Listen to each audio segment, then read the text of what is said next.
When I walked into that courtroom, my mom rolled her eyes. My dad smirked and leaned over to whisper something to their lawyer. They looked so confident, like this was just another easy win. Another chance to prove I was nothing. But then the judge looked up from the file, his brow tightening as his voice cut through the room. Wait, the charges are against you. My mom's smile froze.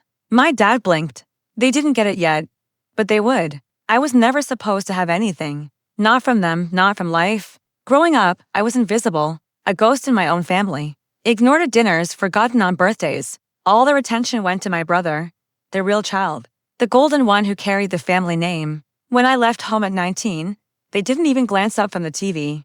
That's when I learned the cruelest people don't always hurt you with words or fists. Sometimes they destroy you with silence. My grandfather was the only one who ever really saw me. He was quiet but sharp, a man who didn't waste words. While my parents called me a failure, he'd just smile and say, "Let them underestimate you. The reveal will be worth it." He passed away last year. And they never even told me. I found out from a tiny obituary wedged between ads and politics in the paper. When the will was read, they went in expecting a fortune. But every cent, every property, every share went to me. They were left with nothing but shock. They didn't call to grieve. They called to threaten. Said I manipulated him. Said I was unfit. Said they'd sue to take back what was rightfully theirs. I could have ignored them. But silence would have let them think they still had control. So, I hit back in the only way they'd never expect with power. The first thing I did was vanish. No social media, no appearances, nothing public. I had everything moved into trusts, shell companies, and foundations, all airtight and untouchable. Then I filed to move the case to a specific court, a name my parents didn't recognize. But I sure did, Judge Raymond Collins. He was my old law professor, my mentor. The man who believed in me when I was barely keeping it together. He knew exactly who I was and exactly who they were. By the time the hearing started, they thought it was a simple inheritance dispute. They showed up dressed for victory, designer suits, smug smiles. My mom's perfume heavy in the air like poison. She leaned toward me before it began and whispered, "Don't embarrass yourself, sweetheart. Leave the law to people who understand it." I smiled back. "You're right," I said softly. "You never did understand it." Then the judge walked in and the entire mood shifted. He glanced at me first, calm, steady, then turned to them. Opening the folder, he skimmed the pages, his expression darkening. "Wait, the charges are against you," he repeated slowly. My mom frowned.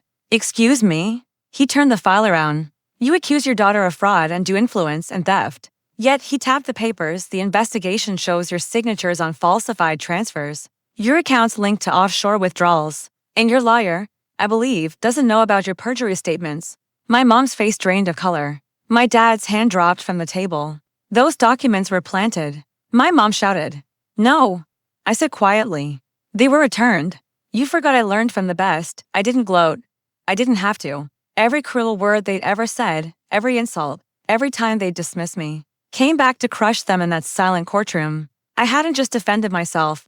I built a mirror and forced them to see what they really were. The judge leaned back, his voice calm but firm. "Case dismissed. And I recommend the prosecution consider charges against the plaintiffs." That was it. One line, one clean cut. Outside, my parents followed me into the hallway. My mother grabbed my arm, nails digging in. "You planned this," she hissed. I met her eyes, the same eyes I'd once begged for love from. "I planned everything," I said.